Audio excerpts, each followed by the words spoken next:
अस्सलाम वालेकुम प्यारा बारो। वालेकुम सलाम। अज जियां त असां क्लास 4 में पीरियड पिया वठूं सिंधी जो, सो नाते रसूल मक़बूल सल्लल्लाहु अलैहि वसल्लम सबक चौथो ऐं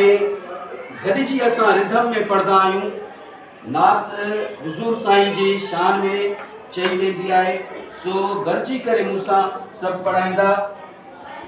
मान वारो शान वारो मीर मुरसल मुस्तफ़ा, मान वारो शान वारो मीर मुरसल मुस्तफ़ा, आज दे जिय जो जियारो मीर मुरसल मुस्तफ़ा, आज दे जिय जो जियारो मीर मुरसल मुस्तफ़ा, जंहिंखे कुदरत कुर्बमा अफ़ज़ल कयो इज़त ॾिनी, जंहिंखे कुदरत कुर्बमा अफ़ज़ल कयो इज़त ॾिनी, सो सभिनि जो सहारो मीर मुरसल मुस्तफ़ा, सो सभिनि जो सहारो मीर मुरसल मुस्तफ़ा, मान वारो शान वारो मीर मुरसल मुस्तफ़ा, मान वारो शान वारो मीर मुरसल मुस्तफ़ा,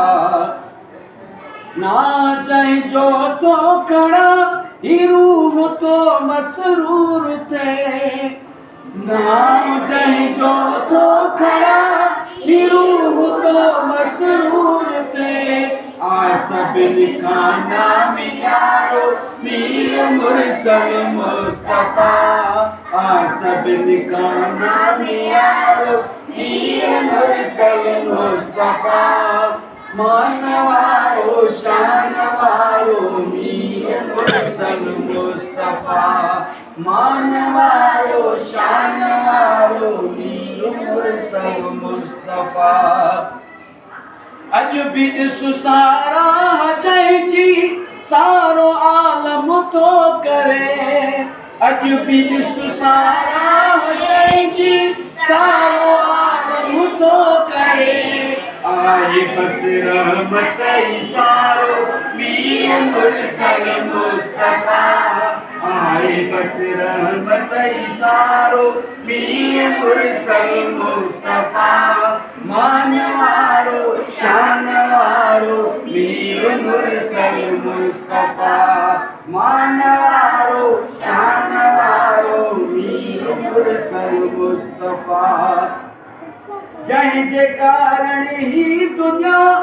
आहे ख़ुदा ख़ल्क़ी समी, जंहिंजे कारण ही दुनिया आहे ख़ुदा ख़ल्क़ी समी, आहे रहमत जो नज़ारो मीर मुरसल मुस्तफ़ा,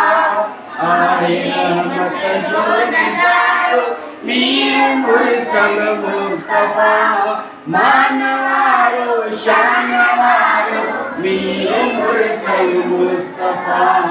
आज दे जिय जो जियारो मीर मुरसल मुस्तफ़ा,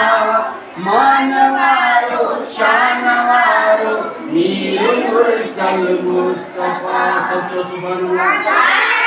इंशाअल्लाह सुभाणे वरी असां जो क्लास 5 में को भी बैत तो खणंदासीं ऐं क्लास 5 में वरी ईअं ई रिधम सां सुर में चवंदासीं। वरी इंशाअल्लाह वरी तव्हांजो टाइम ईंदो त वरी हिकिड़ो बैत तव्हांखे वरी हफ़्ते सुठी रिधम में ॿुधाईंदासीं। Thank U sir.